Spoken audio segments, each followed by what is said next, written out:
Cette semaine, au balado, on parle de la campagne électorale des conservateurs et des libéraux avec Jérôme Blanchet-Gravel. Et on parle de l'actualité économique et des projections à venir avec l'investisseur montréalais Jonathan Hamel. Tout ça et bien plus dans votre Libre Podcast.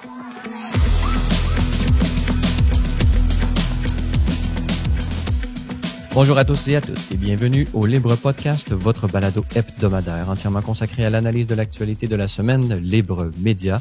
Je suis votre animateur Francis Denis en compagnie de Jérôme Blanchet-Gravel. Jérôme, bonjour.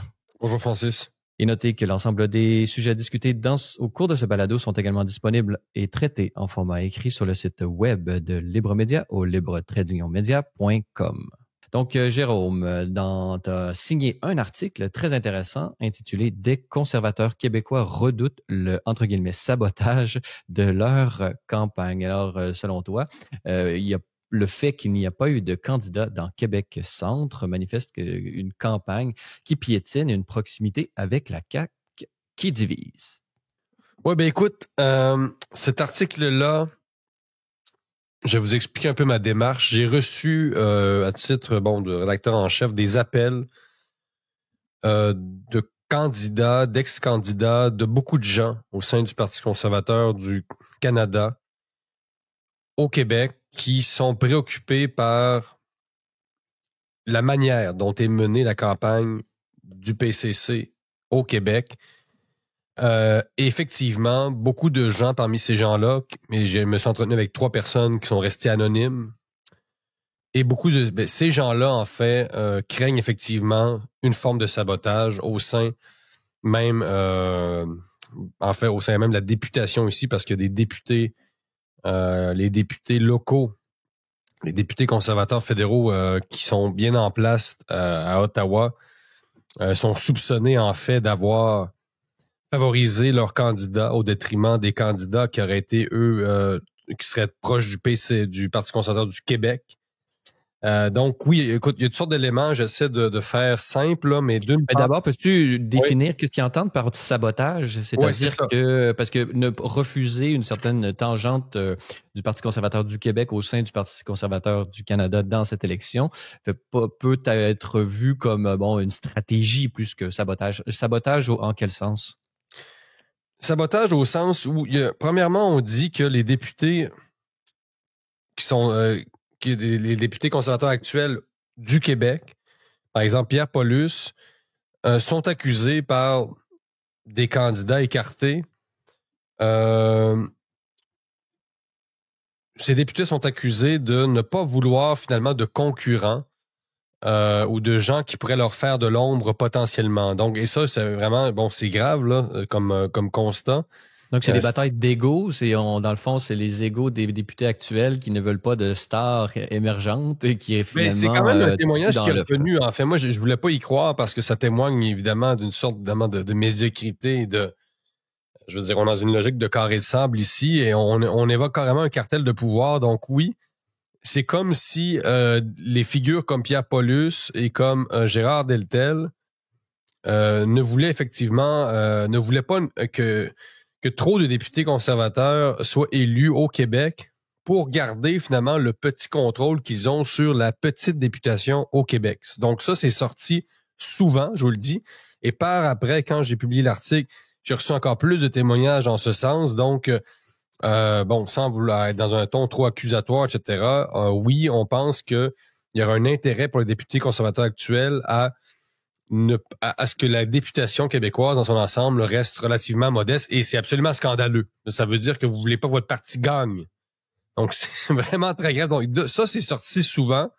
L'autre élément, c'est que la CAQ aurait une emprise, en fait, sur l'aile québécoise du Parti conservateur, et à travers, l'envoi de démissaires, etc., de la CAQ, on s'assurait que les conservateurs québécois, d'abord, gardent un discours qui est modéré, qui s'adapte plus ou moins au Québec, mais il y a une mauvaise harmonie entre la CAQ, entre son idéologie et celle des militants conservateurs. Donc, c'est comme si on essayait de contenir le discours de Poilievre ou l'adapter, entre guillemets, au Québec, mais ça ne marche pas. Donc, tu as comme une distorsion entre le personnel politique de la CAQ et finalement ce que les militants conservateurs, ou en tout cas ceux qui ne savent pas encore qu'ils sont conservateurs dans l'âme, aimeraient avoir comme message. Donc, tu as vraiment une sorte de... Ça marche pas. Et tu as aussi le fait que, bon, la CAQ, elle aussi, a intérêt à avoir des liens avec des députés qui peut-être ont un contrôle. Donc, c'est vraiment des jeux de coulisses. Et ce qu'il faut savoir et ce qu'il faut comprendre aussi, en troisième lieu, c'est que, évidemment, tous les députés conservateurs actuels ont appuyé Jean Charest, on le sait, à la chefferie. Donc, il n'était pas du côté de Poilievre. C'est Pierre Paulus, à la dernière minute, c'est in extremis qui s'est rallié à Poilievre pour finalement devenir son lieutenant pour le Québec. Donc, il y a une grande hypocrisie. En fait, ce qu'il faut comprendre, c'est que les députés conservateurs actuels ne sont pas loyaux envers Pierre Poilievre, certains sont soupçonnés de comploter déjà pour débarquer Pierre Poilievre. Pierre Poilievre a déjà une pression énorme sur lui, c'est-à-dire s'il ne remporte pas l'élection, il y a des gens au parti qui vont demander, qui songent à demander son départ.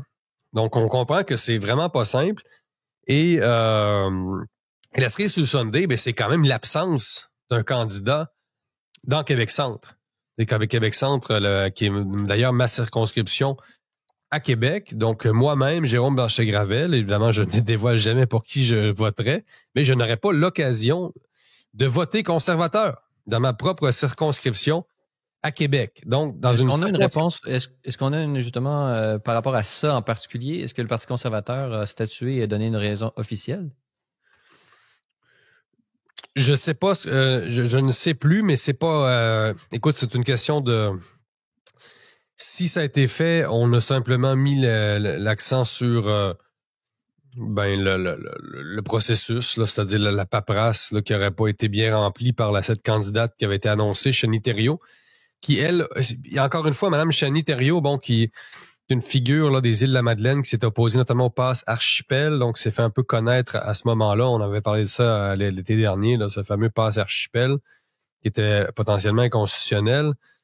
Et donc, ce qui s'est passé, en gros, là, c'est qu'il y a plein de candidats qui ont été écartés à la dernière minute.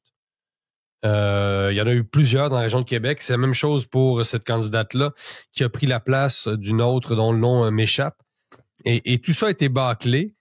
Et vraiment, c'est ça qui s'est passé. C'est qu'à la dernière minute, ceux qui ont le pouvoir au sein du Parti conservateur au Québec ont imposé leurs candidats, souvent au détriment des candidats qui étaient souhaités par les investitures locales, enfin ceux qui votaient dans ce cadre-là. Et donc, écoute, il y a un caractère symbolique là. Vous êtes à Québec, au Québec-Centre, le centre de la ville, la capitale nationale. Et il n'y a pas de candidat conservateur. Donc, honnêtement, on voit qu'il y a même quelque chose qui cloche. Ça commence le mot s'est passé. Ça commence à circuler dans les réseaux de Québec. On commence à dire qu'il y a quelque chose qui ne fonctionne pas. Et donc, il y a un défaitisme aussi. Il y a un sentiment de défaitisme. Et on sait ça, la campagne de Poilievre au Québec est victime de cette forme de sabotage à l'interne pour les raisons que je viens d'évoquer. Et honnêtement, c'est dans le contexte, après 10 ans de gouvernance catastrophique de Justin Trudeau, c'est totalement injustifiable et scandaleux.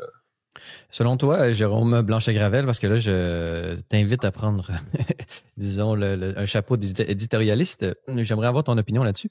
Est-ce que ce serait pas un peu une logique d'autocensure, puisqu'on sait que la tactique principale des libéraux actuellement, c'est de lier, de faire de Pierre Poilievre un petit Trump. Donc, en faisant de Pierre Poilievre un petit Trump, non seulement on fait en sorte qu'on le considère comme quelqu'un qui sera pas capable de négocier d'une manière féroce contre le vrai Trump qui est au sud de nos frontières, mais il fait aussi que cette autocensure fait en sorte que toute la campagne, la stratégie, l'espèce de momentum qui encadrait un peu la candidature pré-campagne de Pierre Poilievre, au sens où il allait dans les podcasts, il était très populaire avec la jeunesse, tout ce qui pourrait rappeler même la stratégie qu'avait employée Trump pour se faire élire, tout ça était mis de côté et puisqu'il rappelait la stratégie de Trump et renforçait ce sentiment de petit Trump de Pierre Poilievre. Est-ce qu'il n'y a pas de ça aussi, selon toi, une espèce d'autocensure du parti qui décide d'enlever tout ce qui pourrait éventuellement même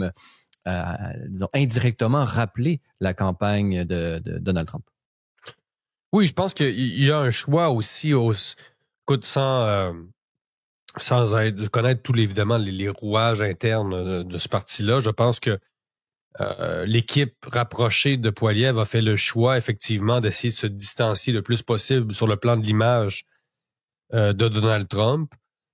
Et cette espèce de tiédeur que ça crée, on peut vraiment se questionner. Est-ce que c'est la bonne stratégie? Ben certains disent le contraire. Certains vont dire non, c'est Charest qui aurait dû être là. Et dans le contexte, Charest aurait été plus en mesure de battre Carney. C'est fort possible, mais on ne pouvait pas prédire non plus les projets annexionnistes de Donald Trump. Mais l'autre théorie veut que c'est en restant trop, en faisant le jeu du polissement correct, les conservateurs finalement s'aliènent potentiellement leur propre public et il y aura une petite migration aussi vers évidemment le Parti populaire du Canada. Donc c'est sûr que Bernier aussi est en train de récolter un nombre, bon, est-ce qu'il est déterminant? On ne sait pas si c'est un nombre déterminant d'électeurs, mais un nombre quand même significatif d'électeurs. Donc il récupère un nombre de gens qui auraient pu faire pencher la balance peut-être dans certaines circonscriptions. Donc oui, c'est évidemment une arme à double tranchant que celle qui consiste à finalement faire une campagne dans une camisole de force. Là. C'est-à-dire vous faites le jeu de vos adversaires, vous modérez à tel point que vous devenez une version édulcorée de vous-même. Là. Et ça, effectivement... Il n'y a rien de pire pour gagner que d'avoir l'air du perdant. C'est ça. Et effectivement, je pense que les conservateurs... du Québec, ben eux, on mise sur cette approche-là, mais peut-être que même Poilievre lui-même et sa garde rapprochée y ont adhéré. Et on l'a vu un peu, à tout le monde en parle aussi. Performance très bonne en passant de Pierre Poilievre à tout le monde en parle. J'ai trouvé ça très, très, très bon. Tant qu'à moi, c'est vraiment réussi. Mais tu vois, on est exactement ça. On s'adapte à un public, celui tout le monde en parle. Bon, quand on parle de Radio-Canada, c'est oui, Radio-Canada, bon, CBC. On veut pas qu'une société d'État fasse le travail du marché dans le Canada anglais, mais c'est tellement important Radio-Canada dans la langue française. C'est un joyau, c'est un bijou. Et donc là, tu te dis, OK, Pierre Poilievre va peut-être un peu loin, effectivement, à cette volonté de diluer un peu finalement son message, parce que Pierre Poilievre, on sait ce qu'il pense quand même de Radio-Canada. C'est-à-dire, au-delà du fait que le public n'a pas à faire le travail du privé, c'est que c'est un organe de propagande du Parti libéral. Soyons clairs. Radio-Canada contribue nettement à maintenir les libéraux au pouvoir au Canada, au Québec comme au Canada anglais. Donc oui, je pense que pour te répondre, je pense que oui, il y a une volonté, il y a une forme d'autocensure dans tout ça. Et donc, t'as plein de dynamiques. Donc, t'as évidemment la dynamique de sabotage qu'on vient de présenter, mais tu as aussi cette espèce de volonté de mettre toujours les freins sur sa propre vitesse. On ralentit, on fait campagne dans une camisole de force et les conservateurs finalement n'osent pas s'affirmer. Ça reste le Canada et les conservateurs fédéraux n'osent pas s'affirmer. Ils sont toujours restreints, contenus, limités, c'est la droite complexée. C'est la droite complexée. Complexée, c'est ça. On reste vraiment là-dedans. Et le Canada en sort pas, contrairement à... Et donc, c'est ça qui empêche l'éclosion de ce qu'on appelle la nouvelle droite, là, qui arrive partout dans le monde ailleurs qu'ici. Donc, une droite vraiment libérée là, sur le plan du discours, comme partout, de l'Argentine à l'Italie. Bon, l'Italie, je sais peut-être, tu connais mieux ça que moi, là, à quel point Mélanie s'est libérée du politiquement correct. On prend en discuter parce que bon, il y a toujours le côté européiste qui revient, etc. Là, même chose pour le... Quand on est au pouvoir, c'est sûr qu'il faut faire un peu de pragmatisme là, pour pouvoir... Oui, des compromis. mais elle a la stature, c'est-à-dire qu'elle est sur les réseaux sociaux. Bon, les Italiens par eux-mêmes, tu leur donnes un micro, t'es pogné pendant 1 heure pour les écouter parce qu'ils sont très volubiles, mais peut-être les Espagnols sont un peu comme ça aussi.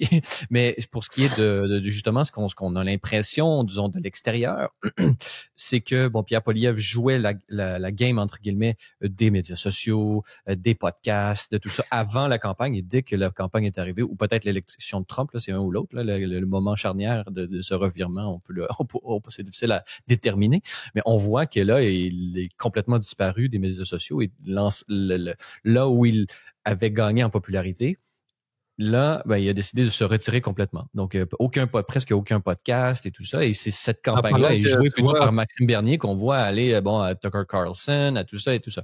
Donc, comment est-ce qu'on peut expliquer un peu ce revirement stratégique? Là, c'est vraiment une volonté d'aller chercher le vote boomer qui est encore pris dans le carcan des anciens médias.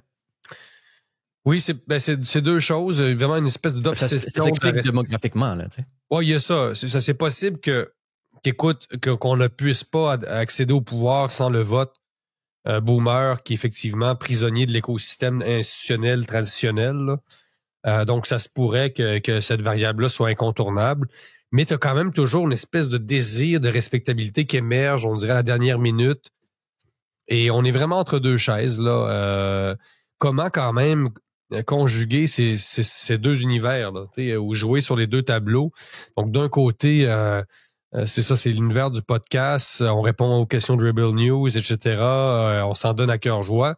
Et tout d'un coup, tout le monde en parle, on fait des beaux sourires. Puis encore là, je le répète, dans le contexte de tout le monde en parle, dans ce cadre-là, Poilievre, pour moi, c'est presque 100% là, ce soir-là. Mais il y a une volonté de soumission et je sais pas si c'est comme tellement canadien finalement. C'est un pays quand même qui est traversé par une tiédeur incroyable. Là. Il manque une énergie qui ne perce pas ici, on dirait. Donc oui, peut-être la variable tout à fait stratégique là, au sens démographique. On peut pas se passer de ces gens-là. Il faut les rejoindre à travers les médias conventionnels.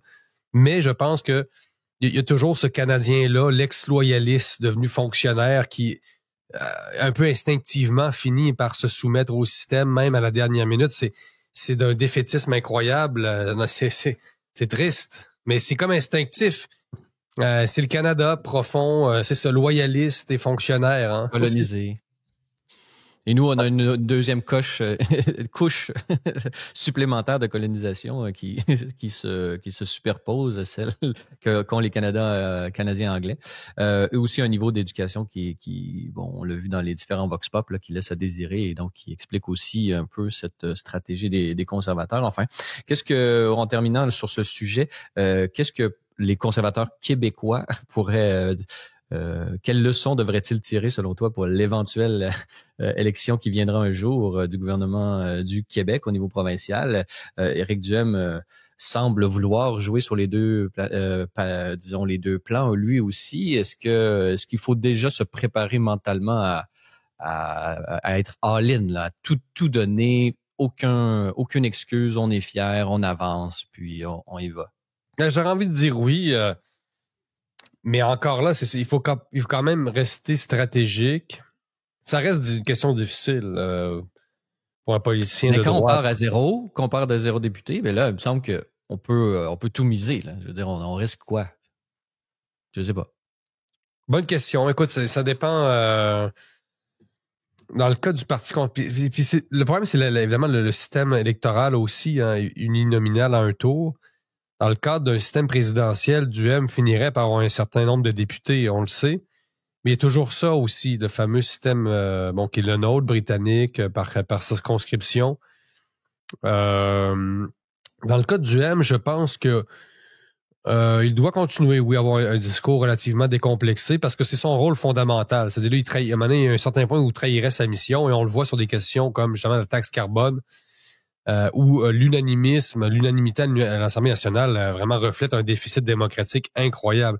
Donc, le rôle de Duhem, c'est d'en finir avec le parti unique, là, finalement, d'une certaine façon, sur bien des sujets. Les gens disent que ça va loin quand on dit ça, parti unique.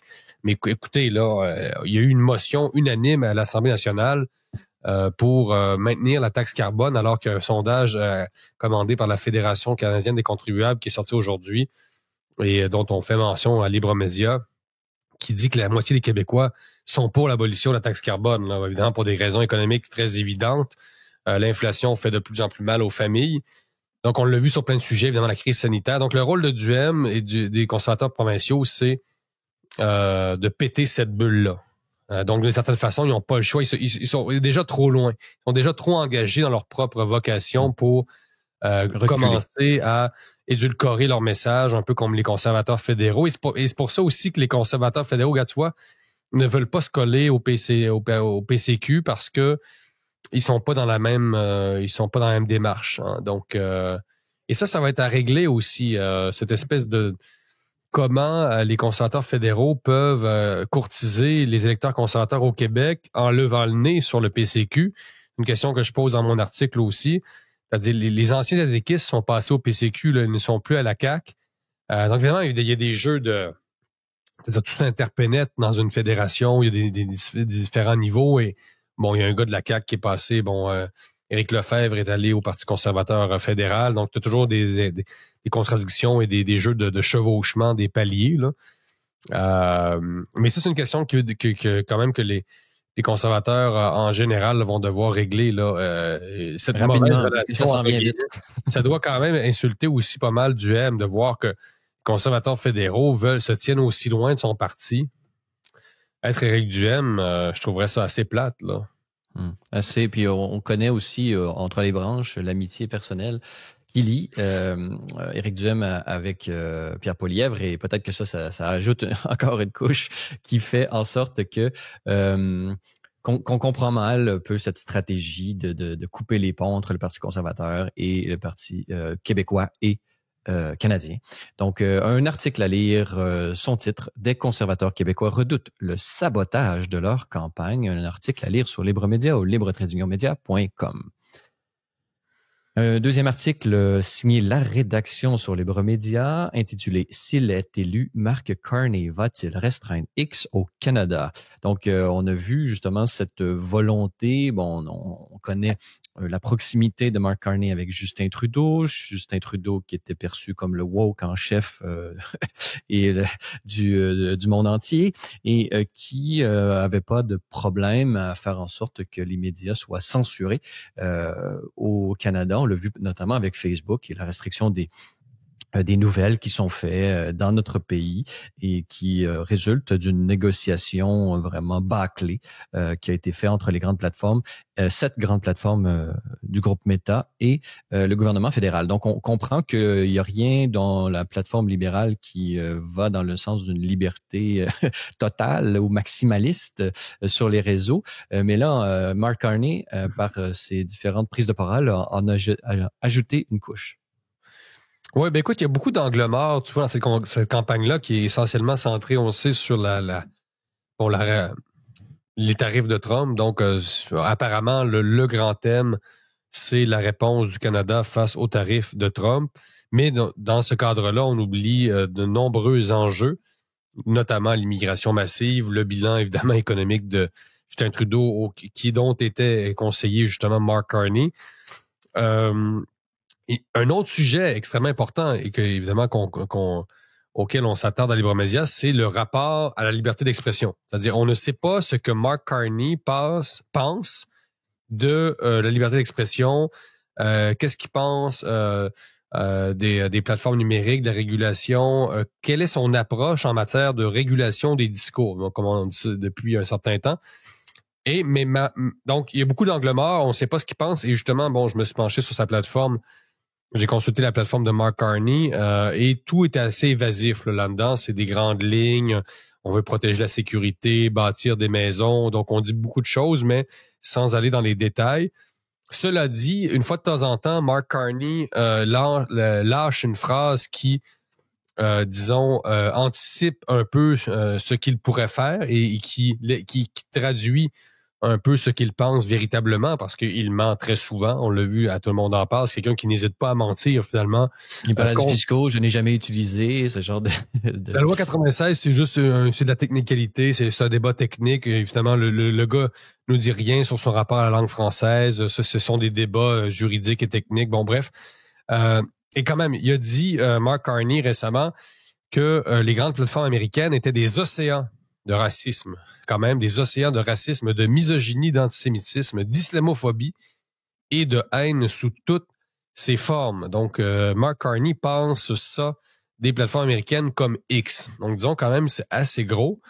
Donc, la question qu'on pose dans cet article-là, c'est de savoir, est-ce que cette déclaration laisse entrevoir finalement une possible offensive contre X? C'est-à-dire, est-ce que Mark Carney va être favorable à une restriction de X, comme on le voit et comme on l'a vu notamment au Brésil, Donc, c'est très à la mode, finalement, de s'en prendre à X. Bon, X, qui est dirigé par Elon Musk, qui est possédé par Elon Musk, qui, lui, bon, ça, effectivement, s'ingère d'une certaine façon dans toutes sortes de débats internes. Donc, honnêtement, je pense qu'il faut poser la question, et c'est même étonnant que les autres médias ne la posent pas. Quand je dis qu'il y a des angles morts, c'est un euphémisme, là. On ne sait pas ce que pense Mark Carney sur plein de sujets. C'est quand même une campagne qui est quand même totalement verrouillée d'une certaine façon, là. Juste l'immigration, que l'immigration ne soit aucunement abordée durant toute cette campagne est assez incroyable. Qu'on soit pour ou contre, quand même, la question des réfugiés, etc., le chemin Roxham, écoute, l'immigration a atteint un niveau, évidemment, au Canada qui est historique. Donc, c'est ça. Moi, je pense que Carney, personnellement, je pense qu'il fait partie de cette école de pensée progressiste, entre guillemets, qui consiste à dire que X est un instrument, d'abord, de propagande américaine, comme Elon Musk fait lui-même partie de l'administration Trump. Évidemment, on dit que cet instrument-là, finalement, sert à propager le discours de Trump. Donc, ça serait finalement un instrument de propagande américaine, un peu comme les médias russes il n'y a pas si longtemps. Donc, écoute, c'est quand même phénoménal. Pas si longtemps, on s'est attaqué aux médias russes. Là, ça va être les médias peut-être américains, enfin les plateformes américaines comme X. Donc, il y a une évolution du discours qui nous permet en fait de poser la question. Écoute, récemment, même la présidente de Radio France, Sybille Veil, qui a écrit dans le Figaro que la liberté d'expression était le cheval de Troie du néo-impérialisme américain. Donc, en Europe aussi, on veut s'attaquer à X. On l'a vu avec Thierry Breton, le fameux commissaire.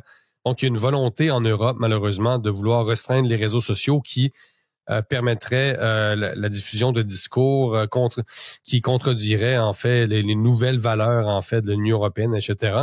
Donc, et Carney aussi, on le sait, est quelqu'un qui se veut très proche de l'Union européenne, qui même fait campagne, en tout cas fait campagne, on en a moins parlé, mais quelqu'un qui vise le rapprochement du Canada avec l'Union européenne. Donc, il est très, très européiste. Donc, ce n'est pas du tout farfelu, en fait, de penser qu'il pourrait avoir cette approche liberticide en matière de régulation des discours en ligne. Bon, ce qu'on appelle les discours haineux, là, pour évidemment être péjoratif.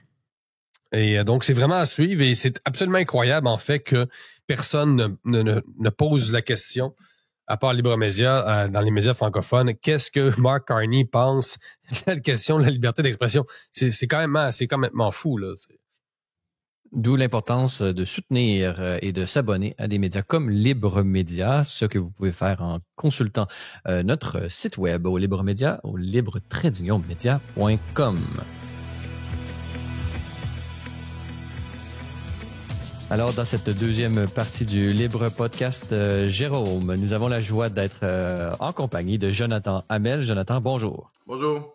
Jonathan Hamel, vous êtes investisseur montréalais, bien impliqué dans votre communauté nationale et fédérale sur un peu tous les enjeux liés à la politique et à l'économie. Et justement, c'est pour ça que on aimerait vous parler aujourd'hui pour avoir votre point de vue sur les différentes les évolutions qui ont lieu dans cette campagne électorale canadienne, mais au plein milieu d'une guerre commerciale qui brasse un peu toutes les cartes, là. Parlez-nous, Jonathan Hamel, cette semaine, on a eu justement une annonce de la Banque centrale du Canada qui a bien dit que les taux d'intérêt ne seraient pas augmentés et tout ça. Donc, on voit que tout ça, ça peut avoir beaucoup d'impact, là. Où en sommes-nous? Pouvez-vous faire le point sur la situation? Ben, écoute, vous avez suivi, on est encore, malgré la pause annoncée là, des tarifs de 90 jours par l'administration Trump la semaine dernière, vous voyez un peu la volatilité du marché boursier en général. C'est largement dû à l'incertitude, disons, des politiques là, et les visées, disons, quels sont les objectifs de l'administration Trump, parce que je pense que c'est là où le bas blesse. On ne sait pas si l'administration Trump vise un monde d'échanges commerciaux où il n'y aurait plus de tarifs, donc utiliserait cette espèce de bras de fer, de match de bras de fer là pour réduire les tarifs de tout le monde, éliminer les tarifs et échanger librement, ce qui serait bénéfique pour la plus grosse économie au monde, parce que c'est bénéfique pour l'économie quand on échange librement. Donc, par conséquent, la plus grosse économie au monde bénéficie de plus d'échanges. Donc ça, il y a une partie de, si on veut, de l'espèce de remontée du marché depuis quelques jours qui est liée à cette opportunité-là que c'est peut-être une des visites de l'administration Trump. De l'autre côté, par contre, il y a peut-être un autre scénario où l'administration Trump vise une espèce de monde dans lequel on devra payer. Les partenaires commerciaux devront payer pour accéder au marché américain via des tarifs de base. Et ceux qui sont pas dans les bonnes grâces du régime, ben ils vont payer une facture plus élevée là, pour accéder au marché américain selon les aléas là, de l'humeur de Trump et de ses ministres, voire ses secrétaires, disons. Donc, c'est parce que les officiels de l'administration Trump disent publiquement ça va dans les deux sens de ces positions-là. Là. On a des gens qui sont proches de l'administration comme Elon Musk, qui est très influent auprès du président, qui parle du premier scénario. Et on a le deuxième, qui est donc évidemment le secrétaire du commerce, Howard Lutnick, lui qui parle constamment de ramener des tarifs et que tout est temporaire, etc., etc. Donc, le marché a de la misère à voir quel est, si on veut, l'objectif final de l'administration. Et c'est vraiment l'incertitude là, qui pèse là, sur le tout. Mais en même temps, on le voit justement, c'est pas nécessairement contradictoire si on lit un peu ces différentes informations d'un côté d'une volonté à moyen terme, disons ça comme ça, d'avoir zéro tarif. C'est-à-dire que là, on parle souvent de tarifs réciproques. Donc, dans le fond, ce que Donald Trump dit, c'est que nous allons avoir des politiques qui vont correspondre à nos interlocuteurs dans tous les pays. Donc, par exemple, le Japon, on le sait, mercredi, ils sont venus à la Maison-Blanche et là, il y a eu des négociations. Donc, parce que le Japon, sur certains biens, il y a des tarifs et donc, c'est justement peut-être qu'à court terme, les tarifs sont une menace et donc, à moyen terme, le but ultime, c'est d'avoir aucun tarif, mais pour faire en sorte que l'économie américaine puisse augmenter ses exportations. Donc, d'après moi, il n'y a pas nécessairement de contradiction et ça fait aussi sens au sens médiatique du terme d'avoir ces deux points de vue-là qui semblent a priori contradictoires, mais ça fait partie de la négociation. S'il n'y a pas justement Rupnick qui est là à toujours faire la menace des tarifs, ben là, les gens se sentiront pas obligés de négocier. Mais en même temps, Elon Musk, lui, il montre justement l'objectif final qui est de faire en sorte qu'il n'y ait plus de tarifs. Donc, voyez-vous ça comme une stratégie qui peut fonctionner, mais parce qu'on voit aussi le coût de cette stratégie-là qui fait en sorte l'instabilité des marchés à court terme. Ça, on peut en être sûr. Là. Est-ce que si vous étiez un stratège de votre côté, est-ce que vous continueriez sur ce toute la prémisse là, du déficit de la balance commerciale, ça n'a aucun sens. Là. Je veux dire, j'ai un déficit commercial avec le IGA. J'achète chez IGA et ils n'achètent pas mes services professionnels là, quand même. Là. Donc, j'ai un déficit commercial avec plein de restaurants à Montréal également. Donc, ça ne peut pas fonctionner. Les échanges commerciaux, ça se fait librement entre deux parties qui sont et c'est mutuellement bénéfique. C'est pour ça qu'il y a un échange. Donc, comme le pétrole albertain, c'est pas les Albertains qui obligent les Américains à acheter leur pétrole. C'est les Américains qui vont l'acheter. Donc, finalement. Non, exactement. Puis il y a une réalité, il y a un rabais sur le pétrole albertain parce qu'il y a une réalité d'infrastructures où les Albertains sont pognés avec leur pétrole. Ils peuvent pas sortir par les deux extrémités du pays parce qu'on a fait des politiques publiques au Canada dans la dernière décennie qui empêchent la construction de pipelines. Donc, c'est pas nécessairement un libre marché, là, disons, sur ce point-là, et on perd énormément d'argent sur le fond.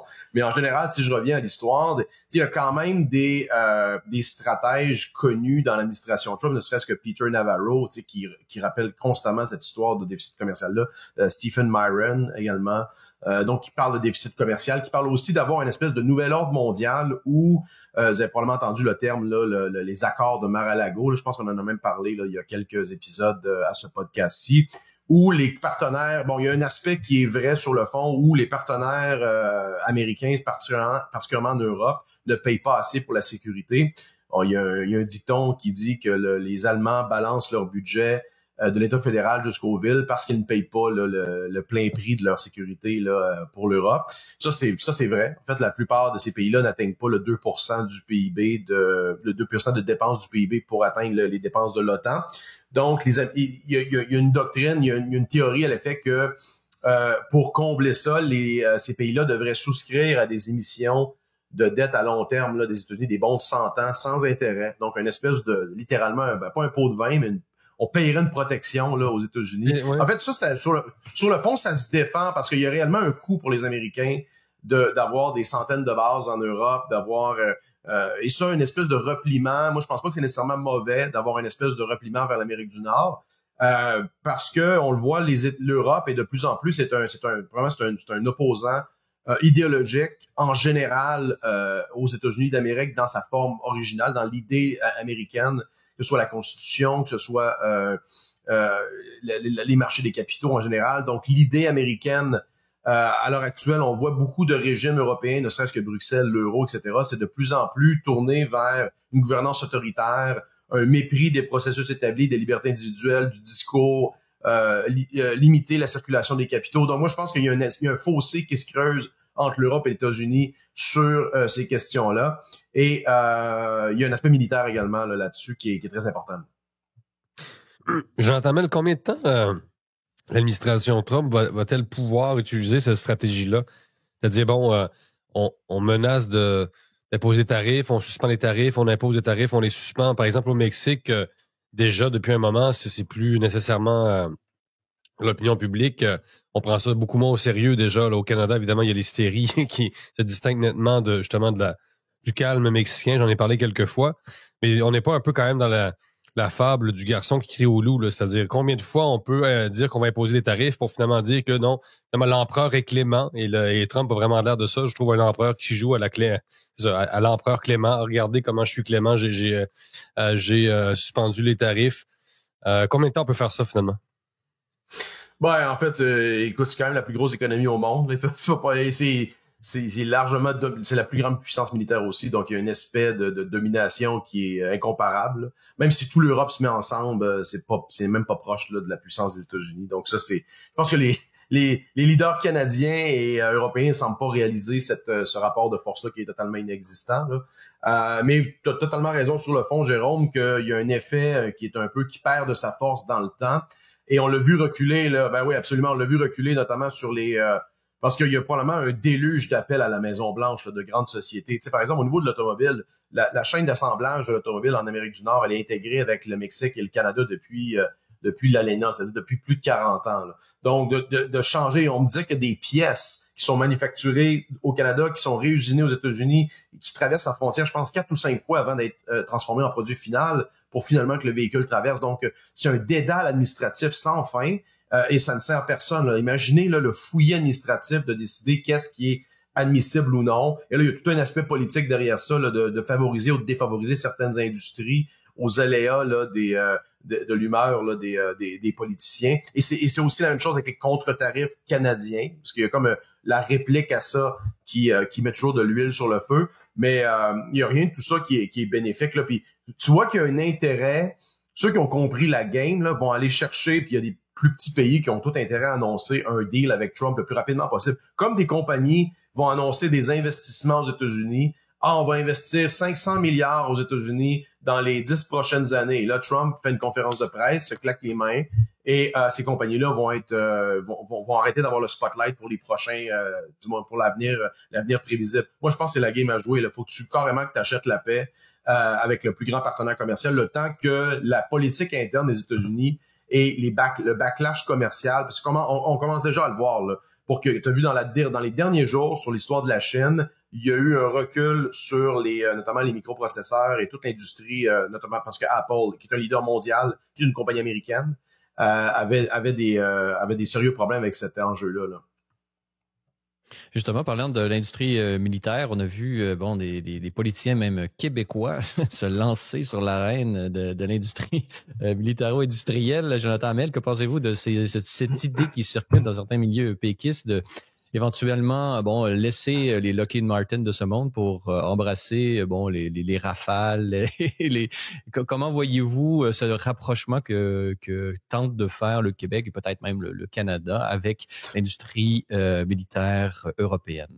C'est un pur délire. Écoute, c'est rien de moins qu'un pur délire. Et j'écoutais, c'est un mouvement, actuellement, le mouvement souverainiste n'est pas sérieux. J'ai aimé votre entrevue avec M. Saint-Germain, qui identifiait l'opportunité incroyable de se rapprocher des États-Unis dans le cadre d'avoir une plus grande souveraineté et d'avoir une espèce de peut-être de souveraineté association avec les États-Unis, peut-être qu'il n'y a jamais eu même d'occasion plus grande. Puis si on se remet dans l'histoire, René Lévesque, il y a eu une espèce de mouvance au début des années 80 où le PQ voulait s'associer à l'international socialiste. C'était un peu l'espèce d'association internationale des partis socialistes. Et René Lévesque a mis fin à ça en disant non, moi je vais pas me mettre des barrières à Washington. Quand ça va être le temps de faire la souveraineté, mon premier partenaire, c'est Washington. Et moi je pense que le mouvement souverainiste a complètement oublié ça, parce que c'est un parti, c'est essentiellement un parti éco-socialiste, le PQ. Là. On a vu aussi l'espèce de nationalisme militaire de François Legault. Et ça, c'est un peu drôle. Là. C'est ça l'autonomisme de la CAQ, là, attendre qu'Ottawa prenne des décisions militaires pour réorienter notre industrie. Ce qui est un peu fascinant là-dedans aussi, ce qui est drôle, c'est que la plupart des grandes industries, il y a des très grosses industries au Québec qui sont liées à l'industrie militaire, dont Pratt & Whitney. On a aussi Héroux Deftech qui a été acheté par une compagnie, je pense, américaine. Il y a General Dynamics, il y a des très grosses Bell Hélicoptères qui est aussi une compagnie américaine. Toutes ces compagnies-là sont américaines, qui sont actives dans l'armement. Ils sont basés au Québec.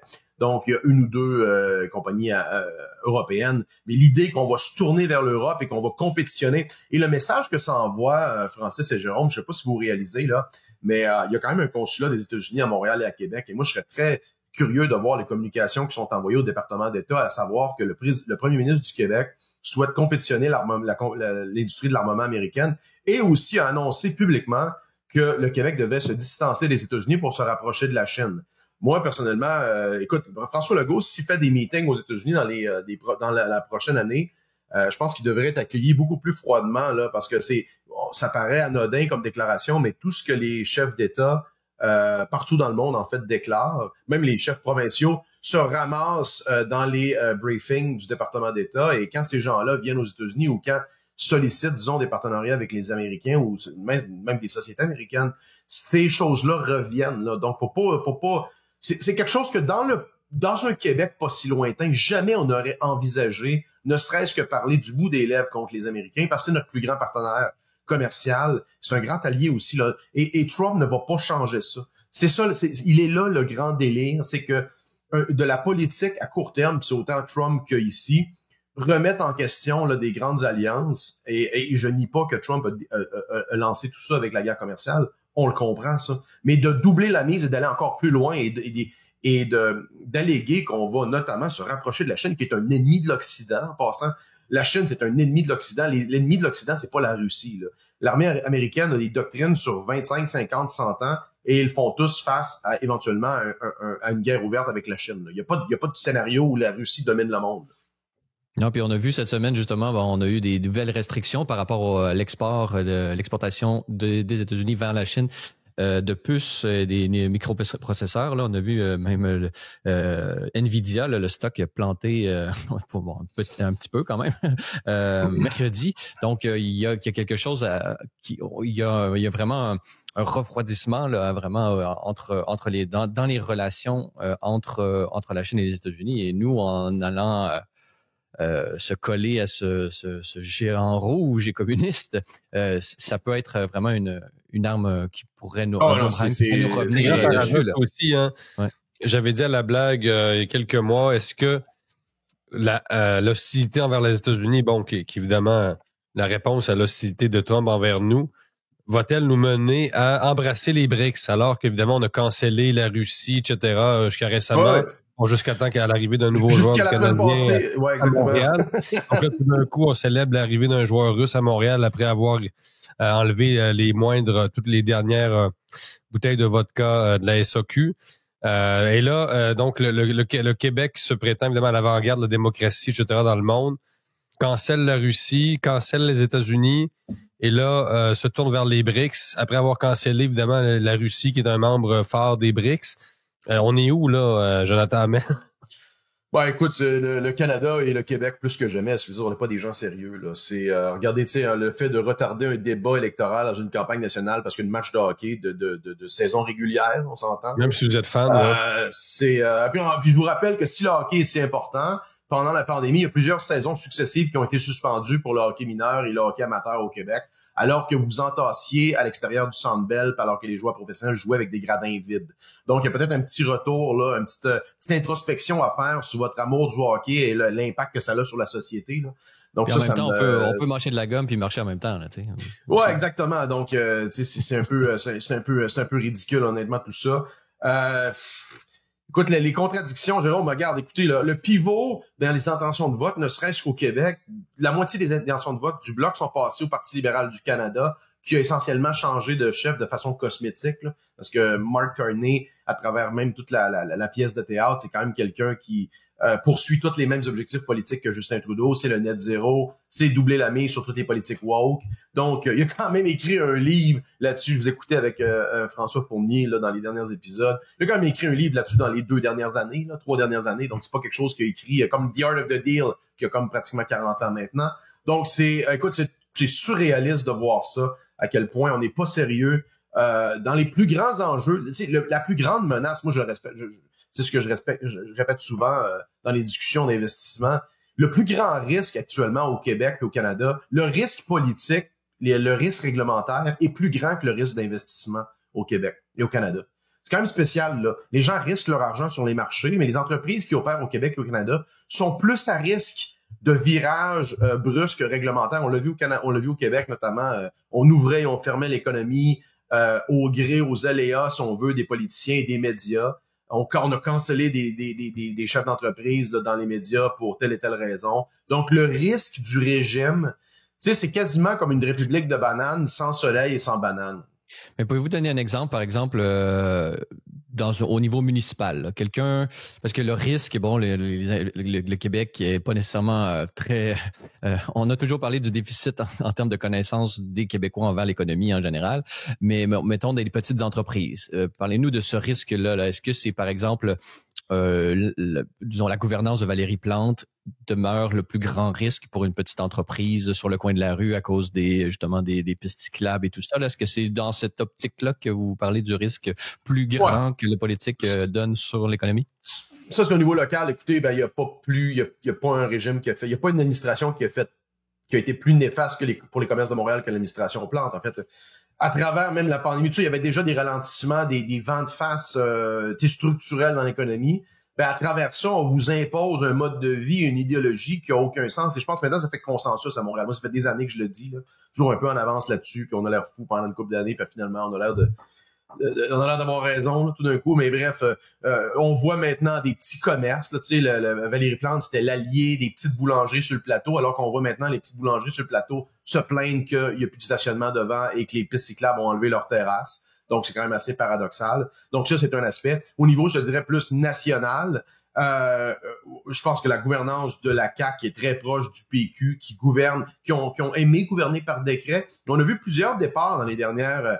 tu sais qu'une compagnie comme Amazon, il faut être d'accord ou pas avec leurs pratiques d'affaires, c'est quand même une des plus grandes sociétés au monde. Là. Puis quand Amazon quitte une juridiction, c'est jamais bon signe. Et on a vu Amazon quitter le Québec, fermer des grands entrepôts à cause notamment de la syndicalisation. Mais aussi, il y a tout un aspect réglementaire là-dedans qu'on ne parle pas. Moi, je pense que la loi 96 en est pour beaucoup aussi. Donc, il y a tout un espèce de police politique, moi je l'appelle la Gestapo à Jolin Barrette, qui débarque dans les entreprises et qui ont le droit, ils ont un pouvoir judiciaire de fouiller téléphone et ordinateur pour s'assurer que les communications sont en français. Donc, on peut débattre de l'affichage en français, par exemple, avec la loi 101. Personnellement, je suis en désaccord, mais tu sais, je veux dire, c'est pas une colline sur laquelle j'irais mourir. Puis je pense qu'il y a même des compagnies maintenant qui s'établissent au Québec qui n'ont pas de problème de s'afficher en français en termes d'affichage. Par contre, quand on vient à légiférer les communications internes de l'entreprise, on franchit quand même un point important. Et, tu sais, je prends juste un exemple. Ici, voisin de mon bureau, il y a Morgan Stanley, une des plus grandes banques au monde, banque américaine, qui a plus de 1000 employés dans ses campus de Montréal. Ils développent des solutions là pour Londres, pour New York. Donc, pensez-vous que ces gens-là vont envoyer des courriels en français ou des courriels bilingues pour faire plaisir au ministre péquiste Jolin Barrette? Ça fait aucun sens. On n'est jamais allé aussi loin, mais je pense que la somme de tout ça, incluant le contexte fiscal et réglementaire, fait en sorte que le Québec n'est pas compétitif. Donc, des entreprises comme ça partent. Il y en a qui s'établissent pas non plus à cause de ça. En même temps, Jonathan Hamel, c'est tout le Canada quand même qui est qui est concerné, là. Écoute, on a appris, même la presse récemment a admis que le Canada, dans son ensemble, affichait l'un des taux, en fait, le taux de croissance économique par habitant le plus bas de tout l'Occident. Ouais. Et on a juste, même la presse l'a admis, c'est incroyable. Donc, oui, la loi 96, bon, vous en avez parlé justement dans nos pages à Libre Média dans une entrevue avec Simon Leduc. Mais là, on parle du Canada, c'est-à-dire, on se rend compte, et là, ça fait pas plaisir aux nationalistes, mais que le Québec et le Canada se ressemblent beaucoup, finalement. Oh, oui. On joue la carte des 100%. sociétés distinctes, mais on est dans le même bateau, là.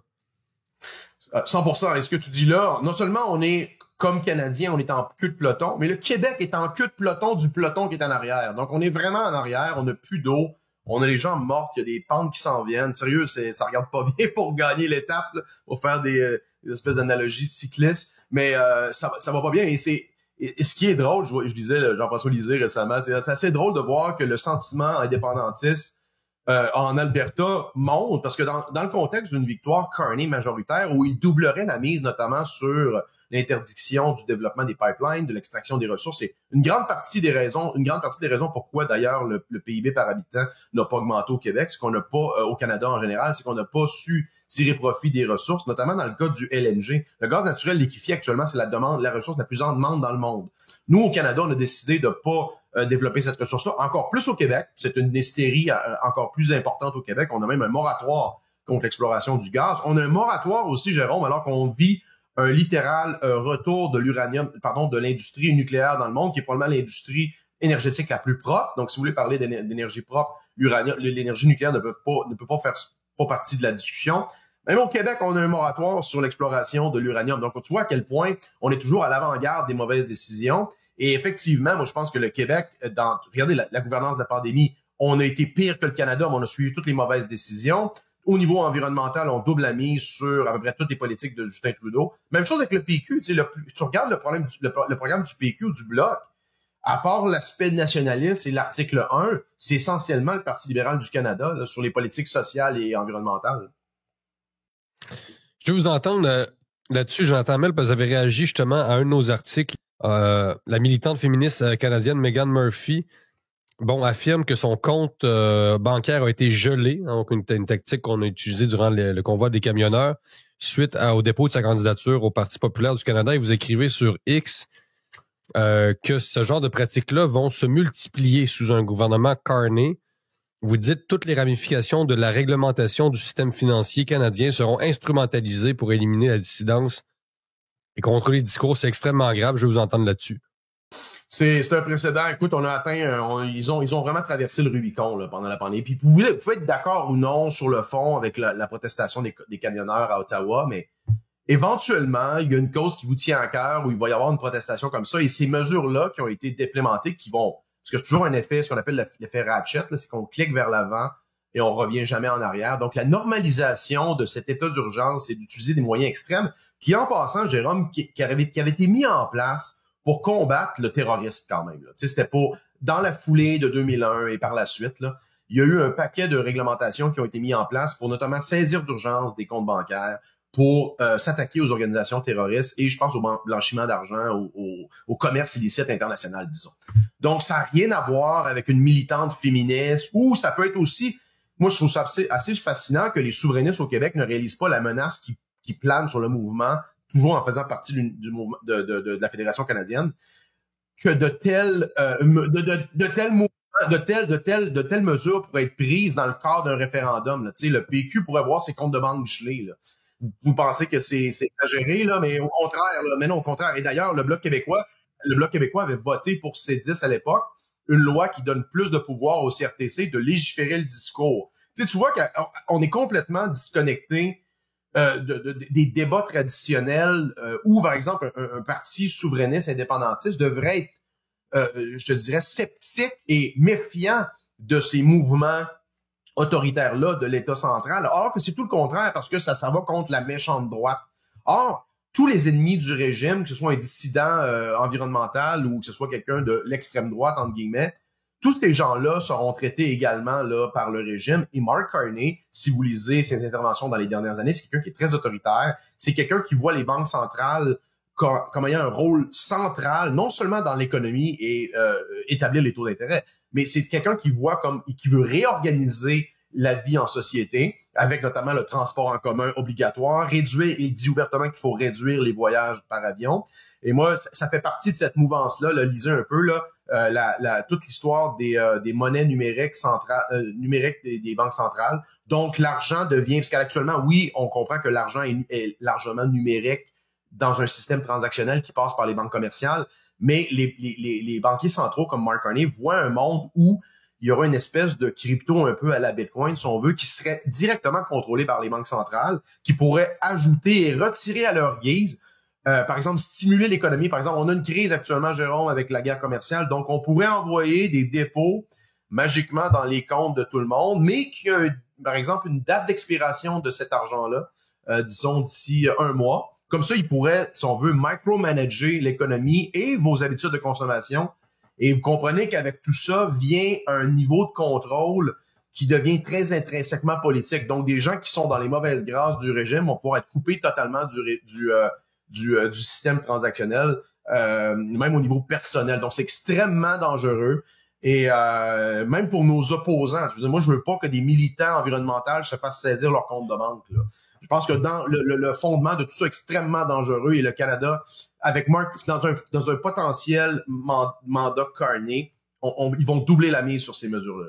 Mais vous qui êtes un investisseur, disons, avez-vous noté dans le milieu dans lequel vous évoluez une réticence justement à investir au Canada suite au gel des comptes en banque des camionneurs? Par exemple, je sais, Jordan Peterson en parle souvent, à quel point ça fait du mal à l'économie canadienne. Ça se voit pas, mais la fuite des capitaux et la fuite des capitaux qui ne sont jamais revenus d'une part et des nouveaux capitaux qui ne sont jamais venus à cause de ce genre de choses-là. Est-ce que c'est vrai? Est-ce que vous notez un peu cette instabilité de l'économie canadienne et des investissements qui ne veulent plus venir ici même au Canada? Je pense que c'est l'ensemble de l'œuvre. Depuis la pandémie, notamment ça, il y a l'aspect réglementaire. Il y a au niveau personnel, moi honnêtement, je ne connais aucun investisseur, gestionnaire, entrepreneur qui a substantiellement des actifs, qui n'a pas de plan de contingence de quitter le Canada dans les 5 prochaines années. Alors, vous pouvez pas avoir une société en santé si vos entrepreneurs veulent quitter, et je parle, puis même des gens, je veux dire pas des gens qui valent des centaines de millions, là, ne serait-ce que des petits entrepreneurs moindrement prospères, qui ont des talents qui peuvent être exploités partout dans le monde. Des gens qui ont des familles ici, tu sais, nos opposants disent toujours ça, si vous n'êtes pas content, quittez. Ben, je veux dire, c'est quand même assez, moi, mes ancêtres datent des premières familles qui sont arrivées au Québec, ont de la Nouvelle-France, donc je veux dire, il y a une idée de vouloir se battre pour sa patrie, sans nécessairement vouloir faire l'indépendance ou réorganiser la vie des gens. Et ça passe par des choses comme ça. Moi, je suis très, très inquiet. Et moi, je pense qu'on peut atteindre un point de non-retour, là. Par exemple, si la souveraineté de l'Alberta, ça devient une question qui est de plus en plus d'actualité, ben le Canada tel qu'on le connaît cesse d'exister, là. Puis je sais pas si vous savez ce que ça représente, là, les boomers avec vos retraites dénominées en dollars canadiens et vos bungalows évalués à 600 000, il n'y aura pas d'acheteurs et votre dollar canadien s'en va à 25 cents sur le dollar américain là, si l'Alberta sort de la fédération. Donc, c'est extrêmement dangereux ce qui se passe. C'est directionnel, on ne peut pas nier ça. On le voit dans les marchés des capitaux, les compagnies canadiennes, ne serait-ce que dans le domaine des ressources, je veux dire, ça transige largement en deçà de la valeur marchande, ne serait-ce que le pétrole également. Vous voyez que les infrastructures ne sont pas présentes pour créer de la valeur au pays. Il n'y a pas de création de richesse, il n'y a pas d'investissement privé au Canada en général, et c'est encore pire au Québec. Donc, tout ça, le constat, là, il est clair. Et c'est quand même assez incroyable que nonobstant la politique partisane, qu'après 10 ans, que tous les métriques, tous les indicateurs, soient tellement mauvais que ce parti-là soit quand même encore dans la tête des sondages. Là. Ça, c'est absolument fascinant. Là. Comme je disais, on n'est pas un pays sérieux. Là. Et cette fuite ce plan de contingence dans les milieux dans lesquels vous évoluez, Jonathan Hamel, c'est surtout aux États-Unis? Les gens, les gens sont quand même des Occidentaux, donc vous pouvez toujours aller vivre, c'est toujours le dilemme, vous pouvez aller vivre sur une île, sur un paradis fiscal, mais la plupart des gens ont des familles, tout ça, donc ils veulent se rapprocher d'un mode de vie là qui est occidental. Donc les Américains, les États-Unis, je pense que c'est toujours un peu la destination de choix. Mais il y a des problèmes. C'est difficile d'immigrer aux États-Unis et d'avoir la citoyenneté, d'avoir les permis de travail. Donc, ça se fait pas sur un coin de table. On n'a jamais envisagé. D'ailleurs, c'est ce que Pierre Poilievre répète. Je pense qu'il y a des bons messages en campagne. C'est que la promesse du Canada, c'était que si tu travailles fort, tu fais des épargnes, tu fais des études, tu apprends un métier, tu vas vivre mieux que la génération précédente. Or, cette promesse-là a été brisée. C'est la première fois de l'histoire moderne du pays où la génération qui suit va vivre moins bien que la génération d'avant. Donc, les gens qui sont plus jeunes que nous, ou même nous, je veux dire, vont littéralement ont moins d'opportunités que les baby boomers et les X. C'est jamais arrivé dans l'histoire du Canada. Donc, on n'est pas comme, par exemple, l'Argentine depuis un demi-siècle qui font des défauts et que la monnaie se dévalue systématiquement, où les gens avaient comme développé des réflexes de quitter ou de sauver du pays. Là. Donc, nous, c'est arrivé en une décennie, Francis. Là. Donc, il n'y a pas de... Si tu veux, il n'y a pas de réflexe national qui a été développé pour se sauver du pays, là, tu sais. Il y avait des tendances à long terme quand même, si on pouvait... les démographes sonner la sonnette d'alarme depuis plusieurs décennies. Jonathan Hamel, malheureusement, c'est tout le temps que nous avons aujourd'hui, mais c'était toujours une joie de pouvoir discuter avec vous et d'avoir votre opinion sur l'actualité économique. Et on invite évidemment nos auditeurs à vous suivre, spécialement sur X, mais également TikTok. Alors, Jonathan Hamel, merci beaucoup d'avoir été avec nous. Merci, au revoir. Voilà, c'est tout pour le balado de cette semaine. N'hésitez pas à nous donner vos commentaires ou une note sur les différentes plateformes de balado-diffusion. Cela nous aide beaucoup à faire connaître et rayonner le podcast. Vous êtes également invité à nous rendre visite au libretradingmedia.com, sur X, TikTok ou si vous êtes à l'extérieur du Canada, ce pays libre et démocratique. Vous pouvez nous rejoindre par l'ensemble des plateformes du groupe Meta. Alors, Jérôme, bon week-end à toi. Bonne fin de semaine à tous nos auditeurs. Et à vous tous et toutes, merci d'avoir été des nôtres et revenez-nous la semaine prochaine pour un autre épisode du Libre Podcast.